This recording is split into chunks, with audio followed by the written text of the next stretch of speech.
Pessoal da igreja, na graça e na paz do Senhor Jesus, amém?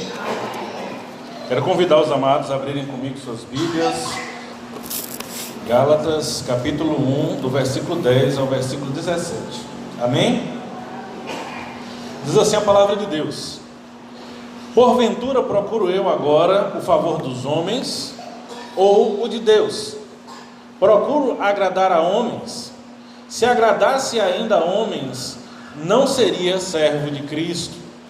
Faço-vos, porém, saber, irmãos, que o evangelho por mim anunciado não é segundo homens, porque eu não recebi nem o aprendi de homem algum, mas mediante revelação de Jesus Cristo. Porque ouvistes qual foi o meu proceder outrora no judaísmo, como sobremaneira perseguia eu a igreja de Deus e a devastava. E na minha nação, quanto ao judaísmo, avantajava-me a muitos da minha idade, sendo extremamente zeloso nas tradições dos meus pais. Quando, porém, ao que me separou antes que eu nascer e me chamou pela sua graça, aprouve revelar seu filho em mim, para que eu o pregasse entre os gentios. Sem detença, não consultei carne e sangue, nem subi a Jerusalém para os que já eram apóstolos antes de mim, mas parti para as regiões da Arábia e voltei outra vez para Damasco. Vamos orar? Senhor Deus e Pai, nós te agradecemos, Senhor, por estarmos aqui reunidos em Teu nome. Nós te agradecemos, Pai, por tudo que o Senhor tem feito por nós. Nós te agradecemos pela Tua palavra, o Teu Evangelho. Nós temos na mão, livremente podemos ler, e a parte lida nesse momento, Senhor, nós pedimos a Tua sabedoria, a Tua iluminação e Teu entendimento para que possamos compreender a Tua palavra, Pai. Ó Senhor, nós pedimos que o Teu Santo Espírito, Ele possa comunicar aos nossos corações a mensagem do Teu Evangelho, assim como o Teu servo Paulo nos clama aqui dizendo que, como ele recebeu, nós possamos também compreender e entender o Evangelho que o Senhor tem deixado para nós, através dos Teus servos, através da iluminação do Teu Santo Espírito. Ó Senhor, nos abençoe e nos guarde, em nome de Jesus Cristo, Seu Filho amado, que lhe pedimos e agradecemos. Amém.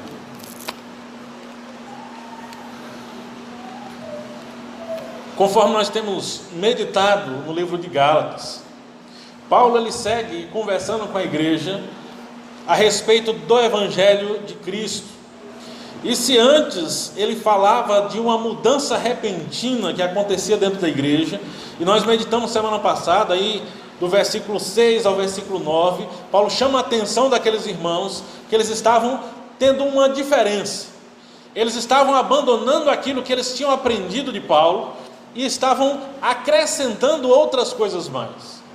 A ação daqueles que eram chamados judaizantes, homens que tinham saído de Jerusalém à procura daquelas igrejas ali na Galácia, onde tinham vários cristãos que não tinham conhecido e não tinham tido contato assim forte com o judaísmo, mas igrejas que tinham nascido livres, sem as amarras das sinagogas. Eles vêm sobre eles como quem é enviado de Jerusalém, e é fácil nós encontrarmos isso lá em Atos, entre o capítulo 13 e o capítulo 15, quando Paulo vai a Jerusalém, depois desse tempo, onde eles diziam que alguns têm vos atormentado, saindo e dizendo que foram enviados por nós. São precisamente esses mesmos homens, os quais Paulo e Barnabé têm que ir até Jerusalém, e ali acontece o que é conhecido como o primeiro concílio da igreja, o concílio de Jerusalém, ali com os apóstolos, presbíteros e toda a igreja reunida, onde a discussão básica era se os cristãos que não eram judeus, eles tinham que se submeter às leis judaicas. A discussão era se era preciso circuncidar aqueles que se convertiam ao Evangelho, vindo de entre os gentios. Era esse problema que a igreja em Gálatas estava enfrentando. Eram esses homens. E lá em Atos, Tiago ele vai dizer assim: alguns saíram como se fossem enviados por nós, saíram da nossa parte para vos atormentar. Eu acho interessante quando nós lemos em Atos, ele vai dizer isso: para vos atormentar. E a resposta que Jerusalém dá, que o concílio primeiro da igreja, que os apóstolos eles dão ali, é do que Paulo está falando aqui quando ele escreve aos Gálatas. Paulo está dizendo que há muitos ali que se levantam e tentam trazer para ele cargas, pesos, ensinamentos que não estão na palavra de Deus, coisas que são tradições e invenções de homens. E o interessante é que do versículo 10 ao versículo 17, o próprio apóstolo Paulo, ele vai dizer, essas questões aí do judaísmo, eu era o primeiro. Ele vai nos dizer lá no versículo 13 e 14, lá no judaísmo eu era um dos primeiros, eu estava à frente de todos os outros, eu era o prodígio dentre eles. Mas quando Paulo ele usa esse argumento, quando ele fala sobre isso, ele fala para dizer que nada serviu a ele dessas coisas que ele vinha trazendo.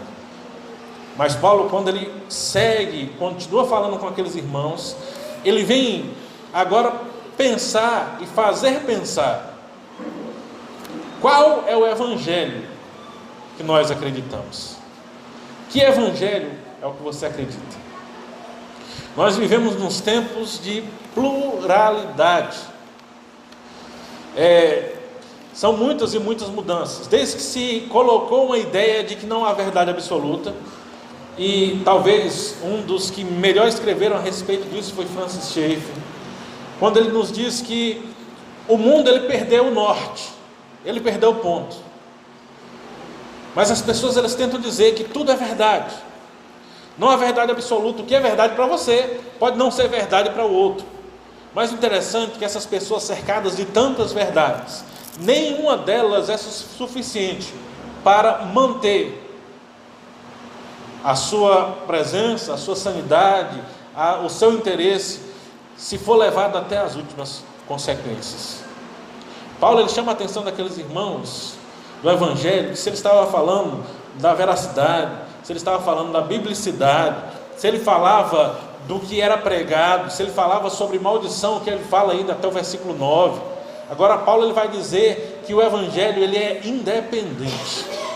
E talvez fosse o melhor título que poderíamos dar a esse trecho aqui para meditarmos, seria a independência do Evangelho. O Evangelho ele é algo independente. O Evangelho ele não tem ligações, ele não é subordinado. O Evangelho ele não é devedor. O Evangelho ele não precisa ser complementado. Nós vivemos em tempos difíceis porque há um tempo lá atrás os homens eles começaram a achar que eles precisavam complementar o Evangelho.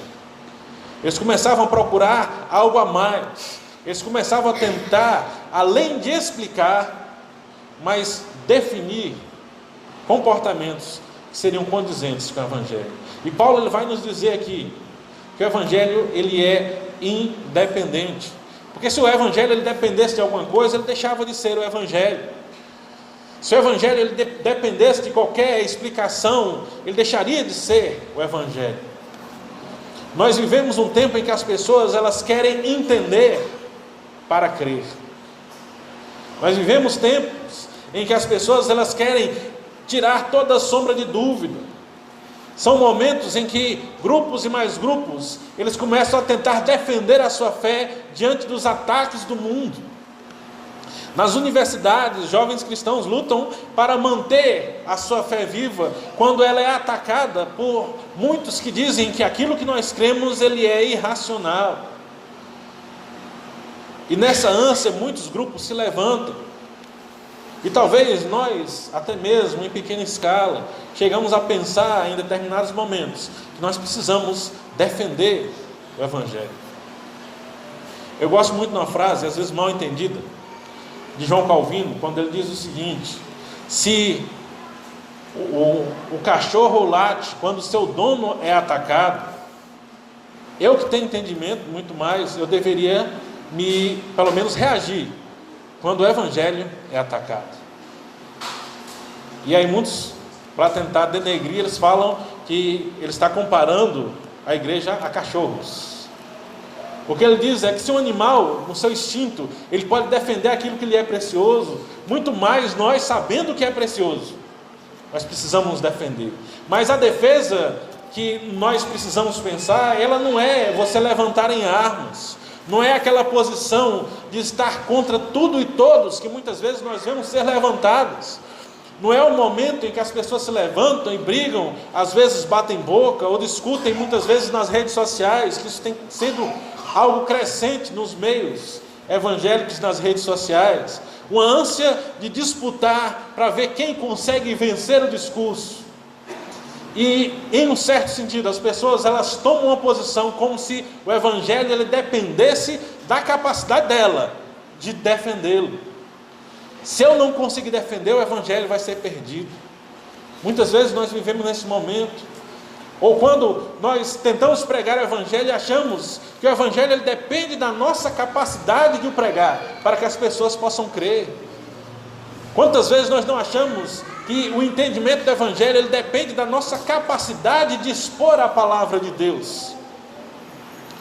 E em todas essas coisas, como boas ferramentas, elas não podem tomar o lugar da obra em si, porque o evangelho ele é independente, ele não depende de ninguém. O evangelho ele é uma dádiva, ele é um dom, ele é um presente. Para você receber um presente, você não depende de pagamento, não depende de custo. Ele é um dom dado por Deus, e ele só pertence a Deus, e por isso ele é independente. Mas há 3 visões que Paulo nos apresenta aqui nesse texto, sobre esta independência. A primeira está do versículo 10 ao versículo 12, quando Paulo ele nos traz aqui dizendo que o evangelho ele não depende dos homens. O que é que Paulo nos diz aí? Ele começa o versículo 10 fazendo uma pergunta: porventura procuro eu agora o favor dos homens ou de Deus? A segunda pergunta: ou procuro agradar a homens? Versículo de número 11: faço-vos, porém, saber, irmãos, que o evangelho por mim anunciado não é segundo homem. O evangelho ele não depende de nós. O evangelho ele não depende de uma igreja que o defenda. O evangelho ele não depende de bons pregadores. O evangelho ele não depende de cristãos. E talvez isso a um certo momento na nossa vida nos assuste quando nós pensamos dessa forma, porque nós vemos todo o tempo as pessoas pregarem o evangelho como se o evangelho dependesse de nós. Há muito e muito tempo tem se pregado a respeito do evangelho, e talvez nós mesmos tenhamos errado com isso, quando nós colocamos o evangelho como algo dependente do ser humano, como alguma coisa que eu chamo as pessoas a ele e insisto de tal forma que parece que o evangelho ele precisa que aquela pessoa ela esteja ali. E Paulo vai dizer: o evangelho ele não depende de homens. O primeiro momento, quando ele está falando isso, ele tem em mente aqueles homens que estavam atacando os cristãos em Gálatas, que eles estavam trazendo complementos, porque eles diziam que Paulo pregava um evangelho água com açúcar. Eles diziam que Paulo pregava um evangelho que não estava completo, porque ele, para ganhar as pessoas, ele não ensinava que era preciso se circuncidar e se submeter às regras do judaísmo. Era como eles diziam: o evangelho pregado por Paulo ele está certo, mas ele depende da tradição dos judeus. Se você não tiver a tradição dos judeus junto com ele, você não tem o evangelho completo. É só o primeiro passo, não está completamente fechado. E Paulo ele começa aqui dizendo: por acaso eu, quando anuncio o evangelho, eu estou procurando o favor de homens ou o favor de Deus? Paulo ele chama a atenção da igreja justamente para a forma como ele pregara na igreja, o testemunho que ele tinha dado na igreja. Ele pergunta: por acaso eu, quando preguei o evangelho para vocês, eu fiz alguma coisa para poder agradar vocês? Eu trouxe algo que fosse para poder ganhar a confiança de vocês? E eu vejo no discurso de Paulo algo muito sério para nós pensarmos hoje. Porque hoje, muitas vezes, nós temos nos preocupado em demasia com o que as pessoas pensam de nós. Essa preocupação em demasia com o que as pessoas pensam de nós, muitas vezes nos fazem ter que optar entre o evangelho puro, simples e, em certo modo, duro na sua forma de apresentar, ou aquele momento em que a gente vai deixando algumas coisas para depois, quando nós não confrontamos as pessoas com o que realmente elas são, quando nós não apresentamos realmente o evangelho como algo que é vida ou morte, e nós vamos deixando essas coisas para depois. Há muitos hoje, nos meios evangélicos, que têm vivido buscando o favor de homens, que fazem aquilo que agrada aos homens, e nós temos que tomar muito cuidado. Nós temos que tomar muito cuidado, porque esse evangelho distorcido, que Paulo fala nos versículos anteriores, que atrai maldição sobre os homens, é precisamente o que muitos têm feito, com o intuito de atrair as pessoas para si. O pregador americano dizia o seguinte: se você usa meios carnais para atrair os homens para dentro da igreja, você vai ter que transformar a igreja em carnal, para que eles continuem lá dentro. Paulo ele diz: eu não procurei favor de homem. E olha que interessante, quando Paulo ele pode dizer que não procurou agradar ninguém em favor do evangelho, ou para que o evangelho fosse melhor aceito, ele confirma e fortalece o evangelho que ele tinha pregado diante da igreja, porque a acusação que era feita contra ele é que ele não dizia tudo o que tinha que dizer para agradar os homens. Muitas vezes o inimigo ele vai usar contra nós, nas mentes das pessoas, justamente buscando uma falha para dizer: ele não está falando direito, não está trazendo a mensagem completa. Ele vai usar todas essas brechas, e Paulo nos chama a atenção do que deve ser o nosso modo de proceder quando nós falamos a respeito do evangelho. O evangelho ele não procura agradar aos homens, o evangelho ele não procura o favor dos homens, o evangelho ele não procura a aceitação dos homens. Porque o versículo de número 11, Paulo ele termina dizendo que o evangelho que ele prega, ele não é segundo homem nenhum. E nós temos que tomar cuidado com as pregações que são ligadas a pessoas. Nós temos que tomar cuidado quando as pessoas elas apresentam o evangelho como se ela fosse de posse sua. Nós temos que tomar cuidado quando as pessoas nos apresentam algo que não pode ser confirmado na palavra de Deus. Paulo chama a atenção: busque as fontes, vá até a raiz da questão, não fique com palavra de segundos e terceiros.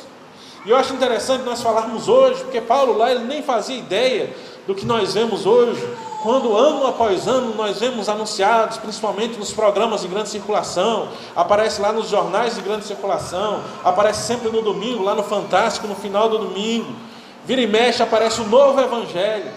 Arqueólogos encontraram o evangelho segundo Tomé, arqueólogos encontraram o evangelho de Judas, e tantos outros que têm aparecido, escritos feitos no 2º, 3º e 4º século, coisas sem base nenhuma que pudesse nos fazer acreditar que eles fazem parte do Novo Testamento real, mas que são apresentados usando como podemos dizer, um espetáculo para chamar a atenção das pessoas e tentar desviar o foco do verdadeiro evangelho. E é interessante que é o mesmo procedimento que aqueles homens traziam para a igreja. Eles traziam novas mensagens, novas revelações, coisas diferentes daquilo que tinha sido apresentado, tradições que, por serem antigas, eles queriam dizer que aquilo era revelado, coisas que, por serem já muito aceitas, eles traziam como se fosse a plenitude do evangelho, mas nada disso ele funcionava, porque Paulo ele vem dizer que o evangelho ele não é segundo o homem.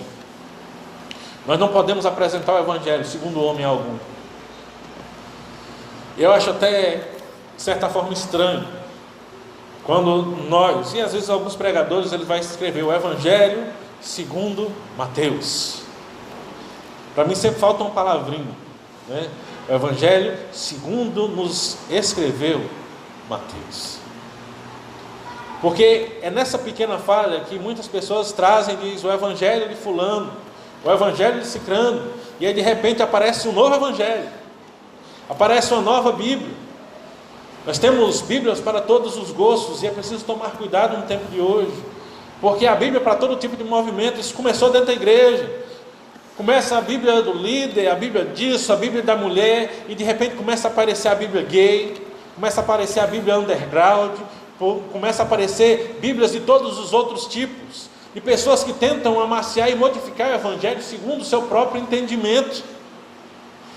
Evangelhos, novas revelações. Paulo diz, qualquer coisa que vem dos homens, ele não é o Evangelho de Deus, porque se há acréscimo ele não é puro, se não é puro ele traz maldição. E se ele não é puro, ele não é o Evangelho de Cristo, porque Paulo nos fala no final do versículo 10, se eu agradasse ainda a homens, eu não seria servo de Cristo. A chamada da independência, a nossa independência como cristãos no Evangelho, ele é primeiro que o Evangelho ele não é de homem algum, e ele não é feito para agradar homem algum, porque se eu vivo o Evangelho para agradar a homens, eu não estou agradando a Cristo. Segundo, o Evangelho é independente, ele não depende de homens, mas aí ele estreita um pouco mais. O Evangelho ele não depende de quem prega o Evangelho. Por que estreitando um pouco mais? Porque de uma forma geral a gente pode rejeitar aquilo que as pessoas nos falam, mas é interessante como com o passar dos séculos a igreja ela começou a atribuir significado e autoridade a pregadores, homens que são servos, assim como toda a igreja, mas que com o passar do tempo eles são elevados quase que a um pedestal. Nós temos pregadores conhecidos em todo o Brasil, e quando ele começa a aparecer nas mídias, nas redes sociais, quando ele começa a ser convidado para palestras e outras coisas mais, ele começa a se tornar referência, as pessoas começam a olhar e procurar homens, começam a procurar pregadores, porque bem falam, porque conhecem bem, porque tem as ferramentas, porque ele tem algo que chama a atenção dos homens. E nisso, muitos eles atribuem o poder do Evangelho à capacidade do pregador. Mesmo que nós possamos entender que Deus prepara aqueles que Ele envia, mesmo que nós possamos entender que o Espírito Santo Ele age através daqueles que Ele envia a pregar o Evangelho, nós precisamos tomar muito cuidado, porque chega um ponto onde as pessoas elas começam a apontar e elas começam a buscar o pregador e não o Evangelho. Eles começam a atribuir, dizendo que o fulano ou cicrano, quando ele está em determinado lugar, as coisas acontecem como se fosse o homem que tivesse a capacidade de executar. E Paulo chama a atenção, homem nenhum ele tem capacidade, porque o Evangelho ele não depende de forma alguma do pregador. Paulo nos diz aí no versículos 13 e 14...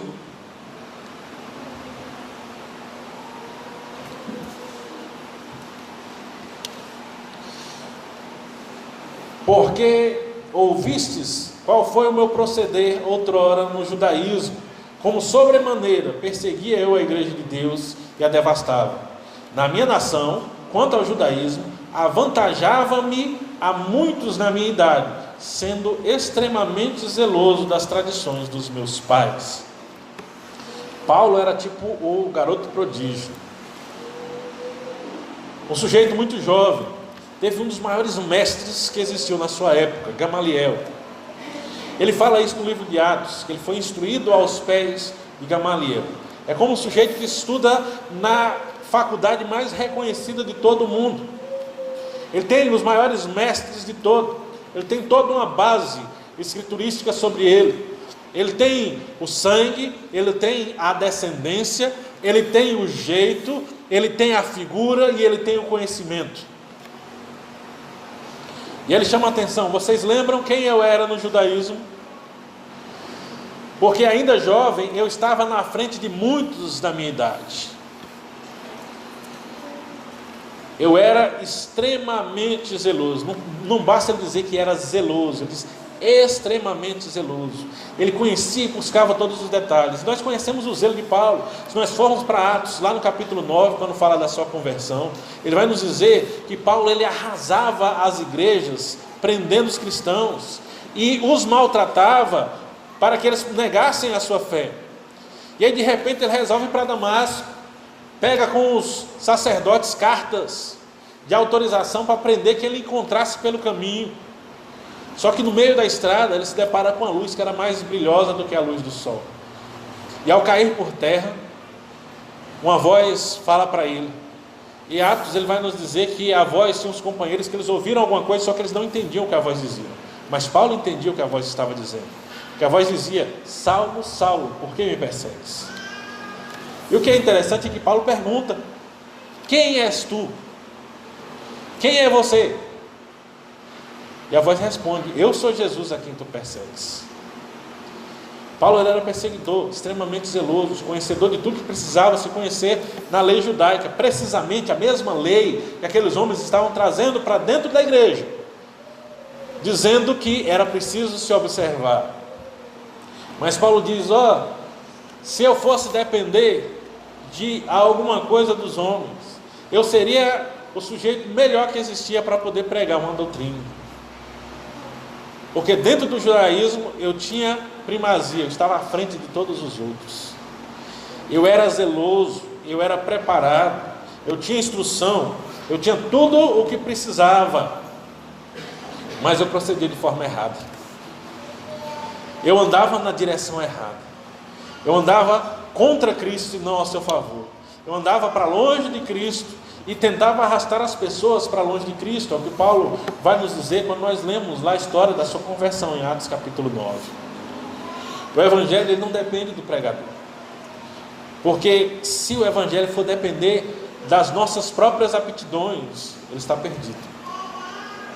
E nós temos que abrir os nossos olhos, porque muitas vezes os erros no evangelho eles começam porque nós começamos a depender de nossa própria capacidade. O evangelho ele não depende da nossa capacidade, ele não depende do que nós podemos ou não podemos fazer. Ele é transcendente, ele ultrapassa tudo isso.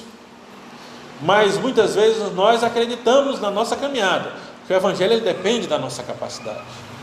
Nós acreditamos que o reino só vai crescer com a minha capacidade de gerenciar dentro das coisas de Deus, dentro da igreja de Deus. Muitas vezes nós acreditamos que o evangelho ele só vai ser melhor transmitido dependendo da minha capacidade de pregar o evangelho. E é interessante que, se nós pensarmos, há pessoas que são extremamente zelosas, extremamente capazes, mas que não conseguem transmitir, porque zelo sem graça, zelo sem a graça de Deus, ele é legalismo. E muitas pessoas têm entrado nessa questão. Elas têm entrado pelo legalismo, porque eles têm zelo, eles conhecem as tradições, eles têm as suas capacidades, mas ao se voltar para o evangelho, eles depositam tudo aquilo que eles têm no evangelho. Eles querem que o evangelho ele se adapte à forma de pregar. Eles querem que o evangelho ele se adapte a ele e centralizam o poder. Nós vemos que é um mal muito grande entre as lideranças, centralizar poderes. A pessoa de repente ela cria como se todos dependessem unicamente dele. Ele cria uma interdependência para que ele nunca seja deixado de lado. E nós estamos entrando no mesmo costume do nosso século, porque as pessoas elas querem todos ao seu redor.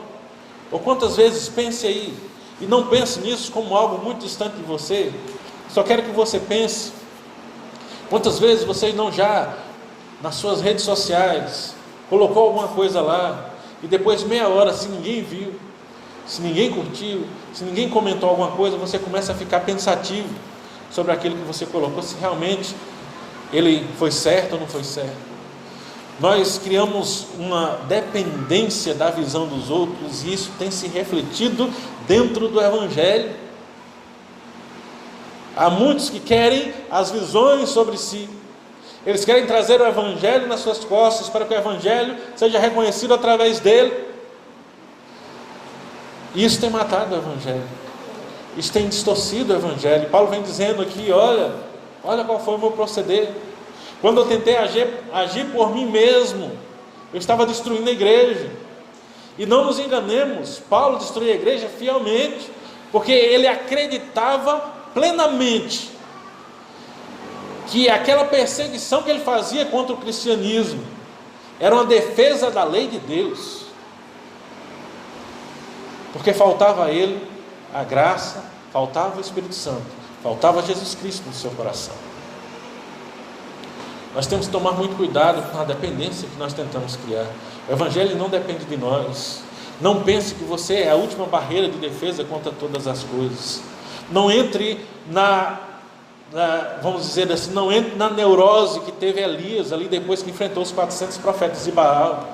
Quando ele viaja, ele chega diante de Deus e Deus pergunta para Elias, como quem não sabia das coisas, e Elias nem se atenta para isso: o que é que você veio fazer aqui, Elias?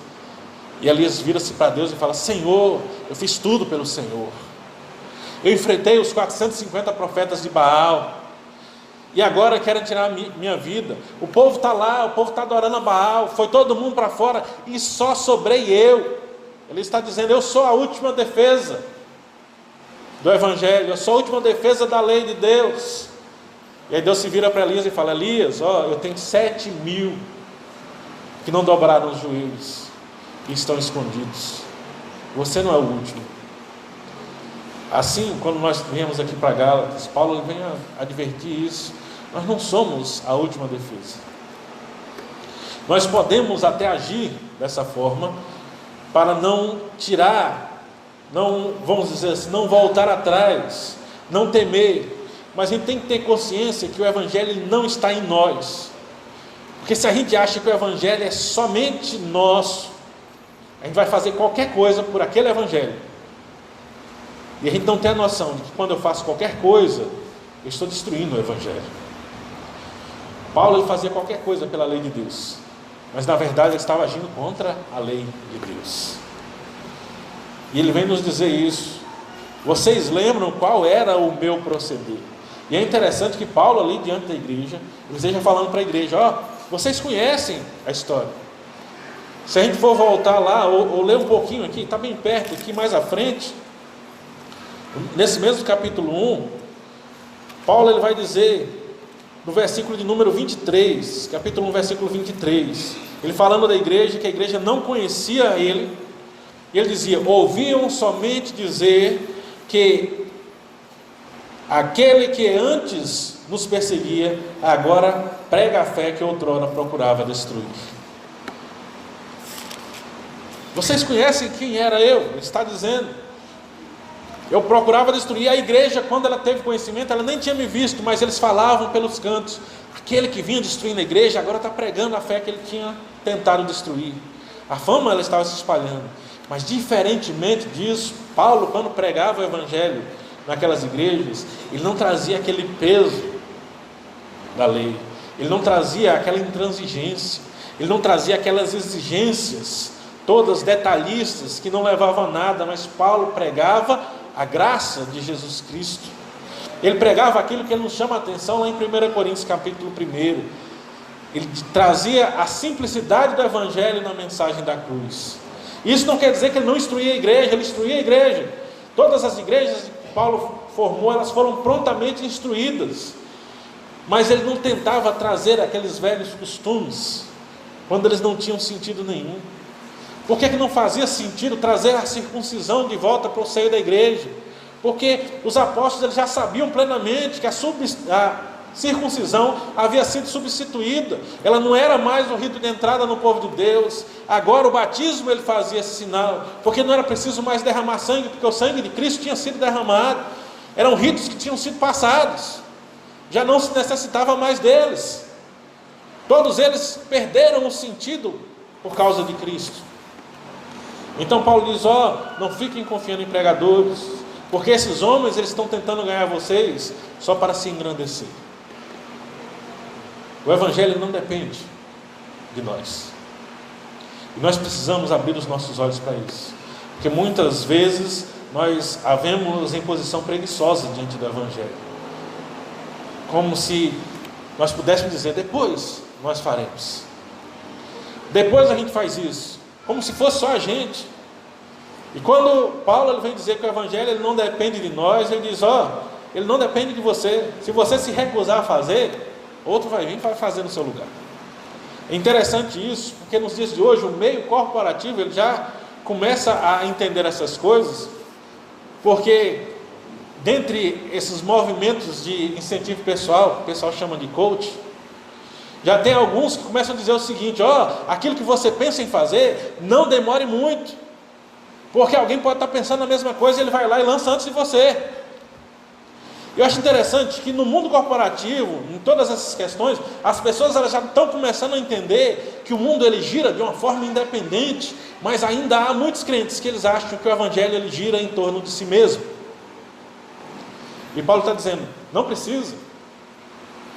Porque o que seria de mim se não fosse Deus chegar lá e me jogar no chão no caminho para Damasco? Eu falo jogar no chão para a gente não confundir, né? Que tem gente que fala que Paulo caiu do cavalo. Na Bíblia, em hora nenhuma, fala que Paulo estava montado num cavalo. Então, não fale aquilo que não está na Escritura. Paulo, ele caiu em terra. Ninguém sabe se ele viajava a pé ou a cavalo. O costume dele, quando a gente vê as viagens missionárias, era muito mais viajar a pé do que a cavalo. Ele não usava animais. Então, por isso a gente diz. Paulo, ele cai em terra. Ele é cegado. E aí, quando Deus vai lá e fala com Ananias... Só você vai lá na rua direita e tal, não sei o que, você procura um Paulo lá e ora por ele. Ananias diz, Senhor, esse sujeito é perigoso demais. Eu tenho ouvido falar dele, ele veio de lá para cá para poder prender a gente. Ele está querendo massacrar a gente, ele quer acabar com a pregação do seu evangelho.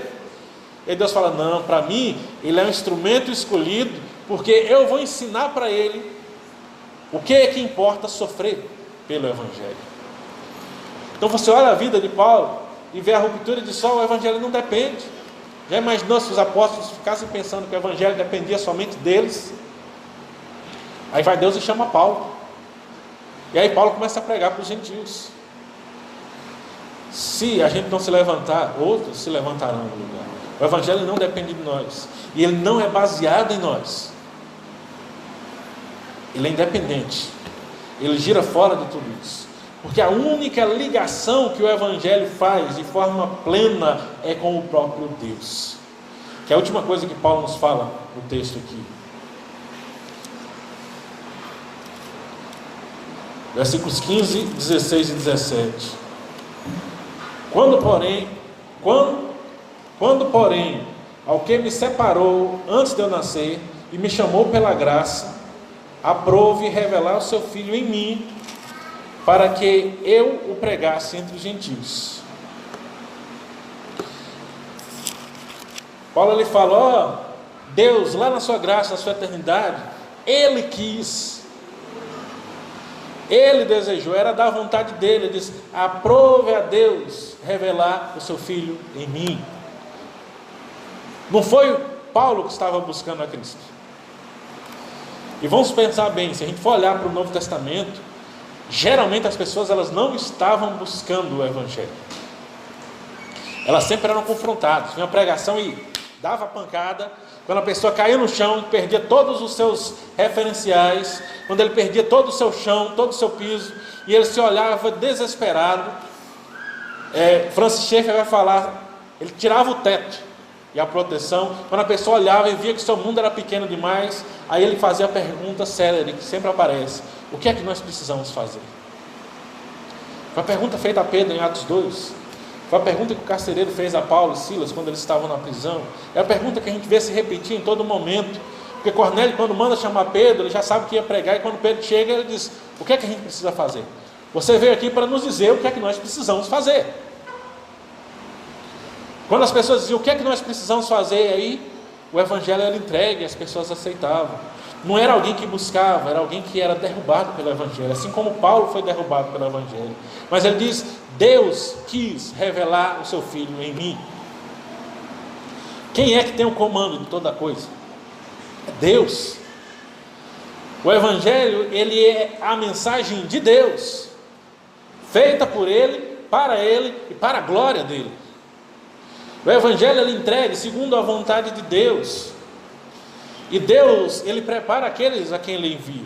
E Paulo ele nos chama aqui: foi a vontade dEle revelar o seu Filho em mim. E aí nós precisamos pensar, essa independência do Evangelho com relação ao ser humano, ela é porque o Evangelho não é a mensagem que o homem transmite, mas é a mensagem que o homem vive. Paulo ele não fala que Deus quis que ele fosse um pregador, ele fala que o Evangelho de Deus foi revelado nele e não através dele. Nós não somos o canal, nós somos os instrumentos. O cristão, ele não é o dono do evangelho, ele é apenas um retransmissor. E nós precisamos ter noção da nossa pequenez, porque Paulo ele vai chamar a nossa atenção quando no versículo de número 16 ainda, ele vai falar: aprove para revelar o seu evangelho em mim, para que eu pregue entre os gentios. E ele vai dizer: sem detença não consultei nem carne nem sangue, e nem subi a Jerusalém para os que já eram apóstolos antes de mim, mas parti para as regiões da Arábia e voltei outra vez para Damasco. Então ele diz: eu não procurei os homens para confirmar se aquilo que eu tinha sido mostrado era verdadeiro. Eu não procurei para saber se realmente eles me aceitavam, mas sem impedimento, sem detença, sem que nada pudesse me impedir, eu preguei o evangelho. Quando nós entendemos que o evangelho ele vem de Deus para nós, ele é entregue, e não é simplesmente uma mensagem que é entregue para você transmitir. Ele é algo que ele tem que bater no seu coração, para que você viva. Quando nós estamos nesse estado de viver o evangelho, a transmissão dele é algo que flui naturalmente no coração do homem. Paulo ele vai dizer: quando eu fui alcançado por isso, sem impedimento eu procurei. E é interessante a história, porque Paulo ele fala aqui: eu não procurei a ninguém e eu não fui a Jerusalém. Quando Paulo fala que ele não subiu a Jerusalém, ele está dizendo que ele não foi consultar os apóstolos. Se a gente for ler lá em Atos, o que é que vai acontecer? Paulo ele se converte em Damasco e ele começa a pregar. Na verdade ele vai parar em Jerusalém, só que ele nem procura os apóstolos. Só que no momento que ele começa a pregar, as pessoas começam a se espantar e de repente o pessoal resolve matar Paulo. E aí Paulo tem que fugir. Então ele passa ali alguns dias, e aí eles querem matar Paulo porque ele está pregando, porque ninguém conseguia convencer. E Paulo começa o ministério. Eu acho interessante isso, porque lá atrás, quando Paulo fala que o evangelho não depende da gente, ele está falando da sua própria figura. Porque quando ele começou a pregar o evangelho, pensa, apóstolo Paulo, ele começa a pregar o evangelho, e aí começa a dar confusão. Primeiro, quando ele chega na igreja, a igreja não aceita ele. Já imaginou? Às vezes você possa ter se sentido assim um dia, quando você chega na igreja e parece que você não é bem recebido, parece que as pessoas não querem você ali. Não se assuste não, Paulo foi do mesmo jeito. Quando ele chegou na igreja, as pessoas começaram a sentar do outro lado do banco. Eles começaram a sair e disseram: não, esse cara aqui, ele está pregando aqui, ele está querendo enganar a gente para poder depois prender todo mundo. Eles tinham medo. Mas depois que ele é convencido, que Barnabé chega para ele, começa a conversar e apresenta ele para os irmãos, aí ele começa a pregar. Só que é o seguinte, a pregação de Paulo ela não ajuda a igreja, porque ele começa a pregar, a igreja começa a ter problema. E aí juntam os irmãos lá, que era o pessoal assim, mais de fora, que não estava muito bem convertido, os gregos, e eles começam a planejar matar Paulo. E aí os discípulos mais próximos ali de Barnabé pegam Paulo e mandam Paulo para a Arábia, para o deserto. E é interessante que lá no final, quando a gente vai estudar o texto lá de Atos, que ele diz que enviou Paulo, ele diz assim: Paulo foi, e no versículo seguinte diz: e assim a igreja teve paz. Eu acho interessante esse texto, porque na nossa tradução ela não aparece muito, é só quando a gente vai estudar a língua original. Mas ele dá a noção que a paz ela vem para a igreja depois que eles expulsaram Paulo e mandaram Paulo embora. Porque Paulo estava causando discussão. Paulo ele estava ali falando demais.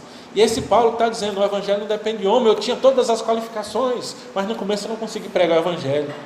E aí ele tem que ir para a Arábia, ele vai para o deserto. É como quem vai para o seminário, vai estudar, vai se preparar. Hoje você vai para a faculdade. Tem uns cursos que são 3 anos, tem uns cursos que são 4 anos. Se você estuda medicina 7 anos. Aí se o sujeito estuda na universidade pública, naquela que sempre tem greve, aí você pode esticar o negócio. E aí a gente acha que é tempo demais, né? 7, 8 anos.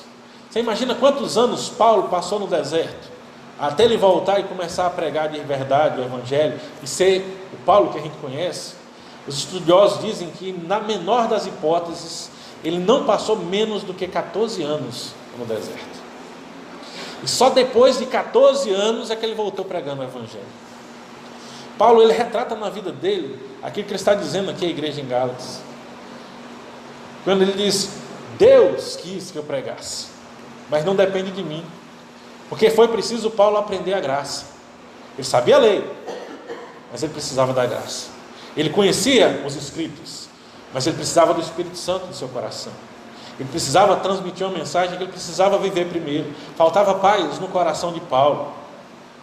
Mas uma coisa é inegável, e ele traz isso como mensagem positiva aos cristãos em Gálatas: quando eu recebi, eu tive a disposição imediata de transmitir a mensagem que eu recebi. Nós precisamos pensar muito bem isso, porque muitas vezes é gratificante para um líder, para um pastor, para um discipulador, quando ele tem alguém que tem ânsia de pregar o Evangelho. Eu digo que, na minha opinião, é aquilo que é mais gratificante, quando muitas vezes você tem alguém que você começa a ensinar, ele começa nos seus pequenos passos no Evangelho, mas aquele que está discipulando tem que falar com a pessoa assim: calma um pouquinho mais, espera aí, não insista tanto, aprende um pouquinho mais. Porque se há alguém que você precisa insistir para a pessoa sair do lugar para fazer alguma coisa, nós vemos uma disposição muito fraca. E que Paulo chama a nossa atenção: quando eu recebi, ele conta o exemplo próprio, sem detença, sem impedimento, eu já saí querendo fazer. Aí aqueles que tinham mais experiência, estavam ao meu redor, tiveram que trabalhar comigo até que eu pudesse aprender. Mas a disposição, ela nascia no coração de Paulo. A pregação do Evangelho, ela vai quando a gente entende que a gente é dominado pelo Evangelho e não dominamos o Evangelho. Há muitos por aí que querem ser cristãos, mas eles querem dominar o Evangelho e não ser dominados pelo Evangelho. Há muita gente que já entra na Bíblia com reticências, buscando os meios pelos quais ele não tem que cumprir alguma coisa ou outra. Há pessoas que são mestres em disputar com a palavra de Deus o que é que tem que ser feito e o que não tem que ser feito. Há muitos que tentam encontrar as partes que mais lhe agradam. E quantos ainda no começo não fugiram ao ler a Bíblia, pularam algumas partes que falam: essa parte aqui está muito pesada para mim hoje. A disposição do nosso coração, ela precisa ser cuidada, porque ela é de alguém que quer dominar a palavra. Meu avô contava na história da sua conversão, ele começou a ler a Bíblia porque ele queria dominar a palavra. Ele queria a palavra para que ele pudesse discutir e vencer as discussões que ele tinha com os outros. Ele queria dominar, mas quando a palavra dominou o seu coração, ele viu que ele não podia fazer aquilo que ele queria com a Escritura. É isso que Paulo chama a nossa atenção quando ele fala da independência do Evangelho. O Evangelho, ele não é para que eu possa dominar, entender e compreender, porque a fé, ela não vem depois da compreensão, ela é o contrário. É preciso crer para entender. O entendimento, ele não é tirado pela Escritura, mas nós cremos e por isso depois nós conseguimos entender. Paulo é muito claro nisso quando ele fala que o homem carnal não consegue discernir as coisas de Deus porque elas se discernem espiritualmente. E às vezes tem gente que acha que é só linguagem, discernir espiritualmente, mas diz: o homem que não tem Cristo no coração, ele não consegue entender as coisas de Deus, porque elas são entendidas pelo Espírito e não pela mente. Nós precisamos crer primeiro, depois nós entendemos. E o homem, ele se afasta do Evangelho, porque ele quer dominar o Evangelho, ele quer entender, para depois crer. Ele desafia a mensagem, e se a mensagem conseguir vencer o desafio, então ele se curvará a ela. Mas Paulo vem dizer: quão pequenos nós somos, quando a gente pensa que pode fazer algum tipo de desafio ao Evangelho de Deus. Porque o Evangelho, ele está acima de nós, ele está acima da nossa compreensão, ele está acima das nossas instituições, ele está acima dos nossos próprios pensamentos e dos nossos pressupostos, ele está acima das nossas próprias crenças, ele é independente. E no momento em que o Deus, que é o único que domina o Evangelho, é a quem vem, aprove a vontade, a quem domina e pode dizer você ou você, no momento em que ele lança o Evangelho sobre você e diz: eu o quero, não há aquele que possa resistir ao chamado de Deus. Mas nós precisamos, para não apanhar desse mesmo Deus, para não sermos corrigidos e machucados até que a gente possa se conformar com o Evangelho. Você já deve ter ouvido essa palavra, conformar. A questão é, se você não precisa apanhar para se conformar, as coisas acontecem mais fácil. Mas quando a gente tenta lutar contra o Evangelho, nós estamos lutando contra Deus. Porque o Evangelho é Deus. E Paulo vai dizer aqui, ó, eu não subi, eu não fiz, mas sem detença, eu preguei o Evangelho. Eu subi para as regiões da Arábia e voltei outra vez para Damasco, mas eu atendi o chamado daquele que me chamou. Porque o Evangelho, ele é independente dos homens. Porque ele é criado por um ser que independe dos homens. Para a gente finalizar, só gostaria de lembrar uma coisa aqui. Tudo isso que Paulo está fazendo, ele vai fazer sentido se você entender uma coisa essencial. Nós não temos o costume de ver Deus como realmente Ele é. Na maioria das vezes, nós tentamos entender Deus pela visão que foi trazida pelos gregos e os romanos para nós. Muitas vezes nós pensamos, você pode assistir filme, tem quem gosta de filme de ação, tem pelo menos 2 que são muito interessantes, que eles são intitulados Fúria de Titãs. E lá aparecem os deuses romanos, Zeus, Hades. E o filme primeiro ele começa com a discussão, porque os homens eles não estavam mais levando as suas preces aos deuses. E os deuses estavam enfraquecendo por isso. É a concepção do Deus romano é que ele se alimenta da prece dos homens, então por isso ele é dependente dos homens. E nós muitas vezes trazemos para o Deus da Bíblia essa mesma concepção, esse mesmo entendimento. Nós olhamos para Deus como se Deus precisasse das minhas orações, como se Ele dependesse do meu louvor, como se essas coisas alimentassem Deus. A gente está diferenciando a alegria de Deus em nos ver se cumprindo a sua palavra e o suprimento, porque Deus ele não depende e Ele não precisa. Se a humanidade resolvesse não louvar a Deus de forma nenhuma mais, não elevar sequer mais uma oração aos céus, Deus continuaria sendo Deus, e os únicos prejudicados seríamos nós mesmos. Então quando Paulo fala que o Evangelho é independente, ele é independente porque ele vem de um Deus independente. Ele não precisa, mas mesmo assim ele se abaixa, ele estende a mão para nós, como Isaías nos diz, que a mão dele não está encolhida, mas como Salomão nos diz em Provérbios, ele se abaixa para ver o que acontece na terra, ele se curva para poder chegar próximo de nós, mas ele não precisa, ele faz isso por amor, ele faz isso por graça. Então, não pense que você tem a mínima possibilidade de dominar o Evangelho. Se você quer realmente algo bom na presença de Deus, deixe o Evangelho dominar o seu coração. É isso que Paulo vem chamar a atenção daqueles irmãos. Parem de dar atenção para essas pessoas que ficam trazendo para vocês fórmulas mágicas de como agradar a Deus. O que agrada a Deus é o coração contrito, é um coração derramado na sua presença.